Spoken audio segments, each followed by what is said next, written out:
Disiarkan langsung dari Grand Studio Metro TV. Inilah Opsi, opini dua sisi, berbeda pandangan tanpa saling menyalahkan. Dan dipandu oleh Afiani Malik.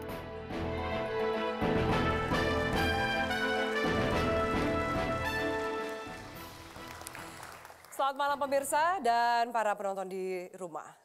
Lebih dari 2 pekan ditahannya Setia Novanto oleh KPK masih menyisakan permasalahan di Partai Golkar dan juga parlemen. Bagaimana tarik-menarik suksesi kepemimpinan di DPR dan Partai Golkar yang masih dalam genggaman Setnov. Bagaimana nasib puluhan wakil rakyat yang disebut menerima aliran dana KTP elektronik. Inilah opsi opini dua sisi malam hari ini. Siapa setelah Setnov?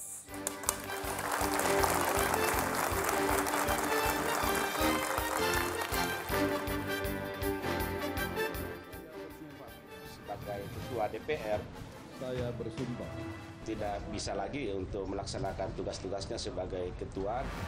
Ya tentu sebagai kader kami siap. Apabila Golkar tidak bergerak secara dinamis, maka Golkar akan mati. saya ditanyain apakah Ganjar menerima uang, oh tidak. Itu kan karang-karangan Anda aja.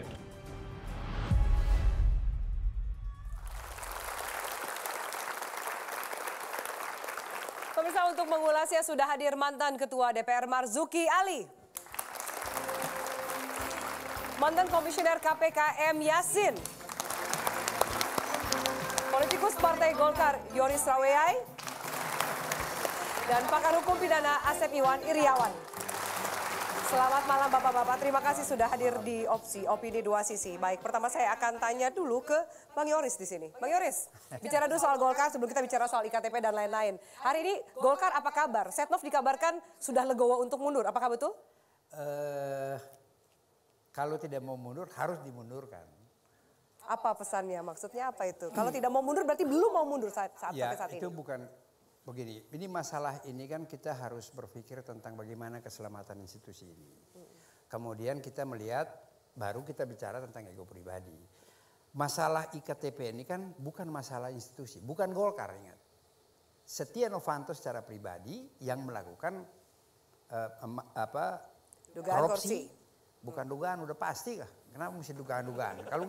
Kalau masih dugaan itu nggak masuk di KPK. Anda nggak sakit hati karena dipecat kan abang ngomong kayak gitu? Oh, saya nggak pernah dipecat. Diganti ya, dipecat diganti. Itu nggak bisa ada mekanisme. Tapi baik-baik saja semua dengan Setnov. Itu biasa aja. Jadi dengan Golkar terutama peranan sekjen pada saat itu yang seakan-akan masalah Setia Novanto ini kan dibawa menjadi masalah institusi.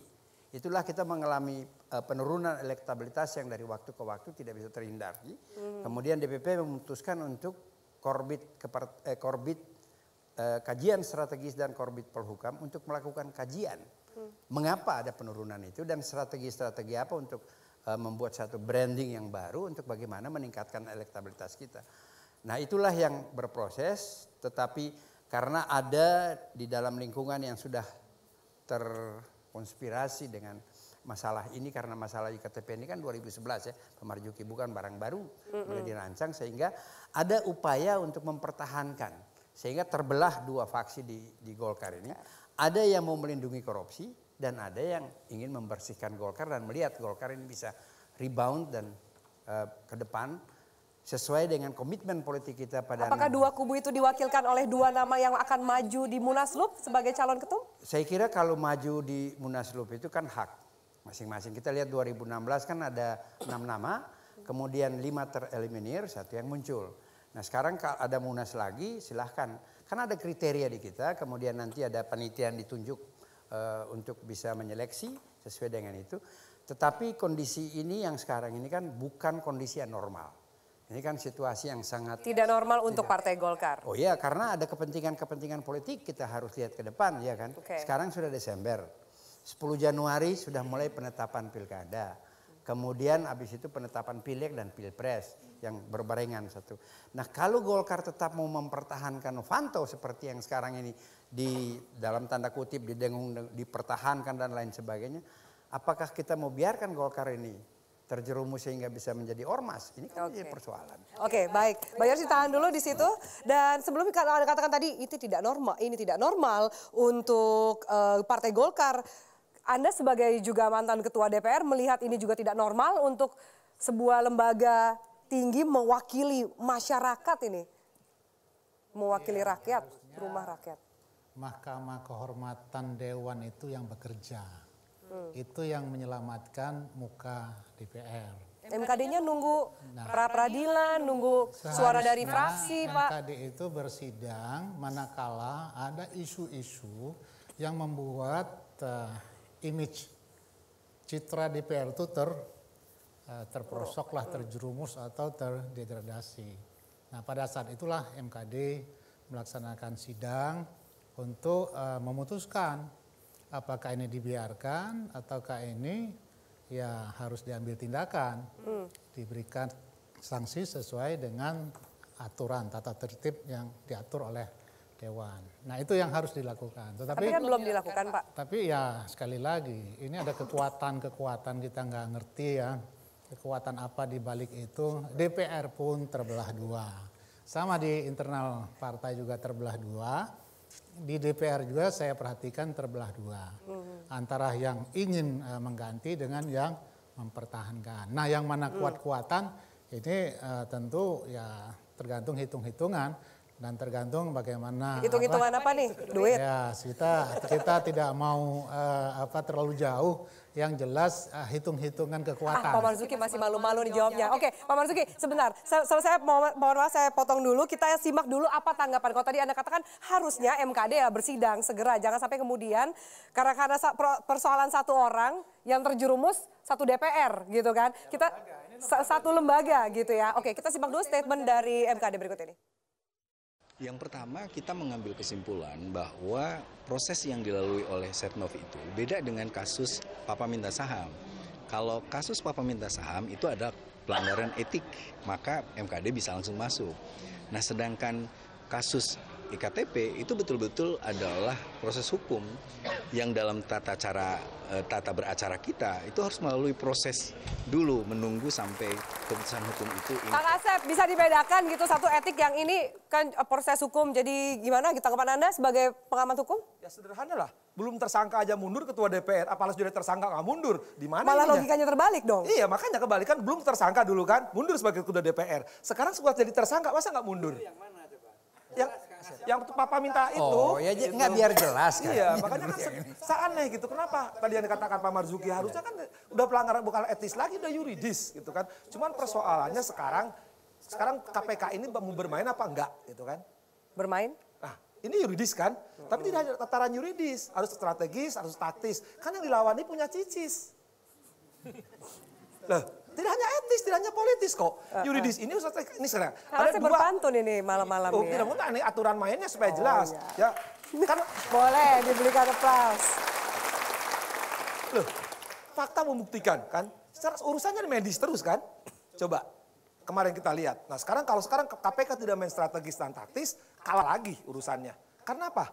Sekarang kan dua persoalan.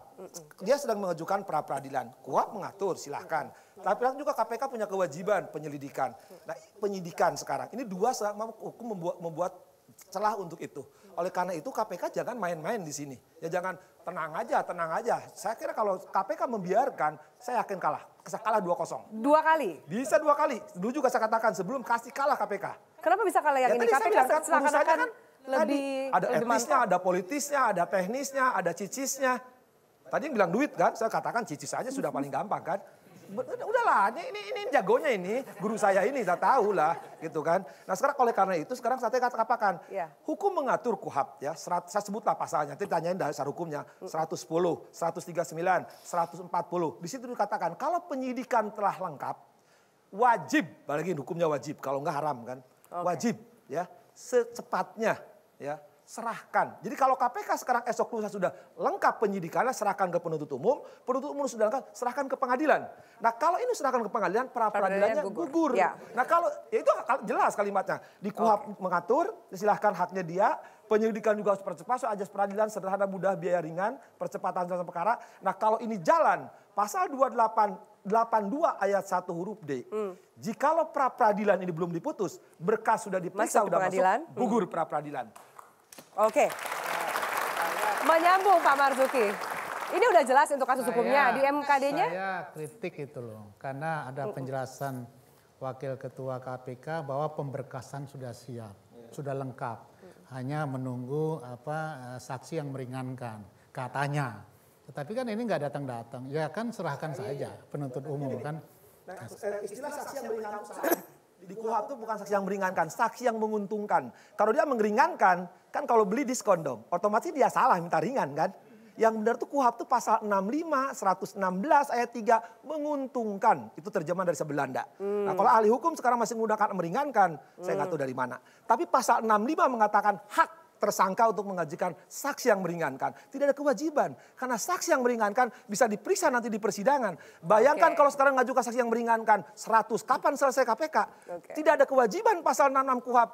Terdakwa, tersangka membuktikan. Karena yang membuktikan lengkap atau tidaklah penyidik dan penuntut umum. Itu urusan Setnov, ini urusan wakil rakyat bagaimana ini? Nah tadi. Saya tweet juga loh, saya mentionkan ke KPK. Kalau sudah lengkap kenapa nggak segerakan ke penuntut umum. Supaya kalau sudah diserahkan ke pengadilan otomatis kan pra-peradilan kan gugur. Ini kan sudah jelas aturan mainnya. Kok ini ditahan-tahan? Ada apa? Ini kan menjadi tanda tanya besar bagi kita. Ada apa ini KPK? Insting politik Anda tahu ya? Oke, hukum Anda mengatakan apa? Ya, ada sesuatu di balik itu. Terus terang aja. Karena nyata-nyata kok tidak segera dilimpahkan. Kalau sudah lengkap, kenapa nggak dilimpahkan? Oke, baik giliran Pak Yasin, silakan Pak. Jangan sampai kemudian ada isu sesuatu nih, silakan dijelaskan. Ya, saya kira KPK sudah mendengar ini. Mendengar dari artinya desakan masyarakat bahwa pemberkasan itu segera diserahkan ke pengadilan itu. Dan sesuai dengan apa yang dijelaskan oleh pimpinan KPK melalui media itu kan segera akan diserahkan ke pengadilan. Tapi kalau kita tunggu saja itu. Tapi segera warning. Tadi kan kata Pak Marzuki segera gerah-gerah. Nanti kan malah gerah kita. Pak Yasin feeling minggu ini diserahkan. Iya, feeling saya seperti itu. Minggu ini. Mau kalah lagi lah yang kedua kalinya itu feeling kita. Jadi tidak seteledor yang kita bayangkan lah KPK itu. Pasti akan mendengar suara dari masyarakat dan profesionalitas dari para penyidik dan penuntut umum saya kira itu menjadi taruhannya apabila tidak segera menyerahkan ke pengadilan. Betul. Oke. Kalau KPK akan menyerahkan urusan hukum itu pengaruh tadi urusan politis, urusan tis tadi kan. Saya kira KPK jangan-jangan sampai KPK didoain di Monas rame-rame kan nggak lucu kan Pak? Oke, baik kita harus jeda. Kita masih bahas nasib Golkar, nasib DPR dan juga nanti bagaimana pertarungan antara Setnov dengan KPK. Kita lanjutkan sesaat lagi pemirsa, tetaplah di Opini 2 Sisi.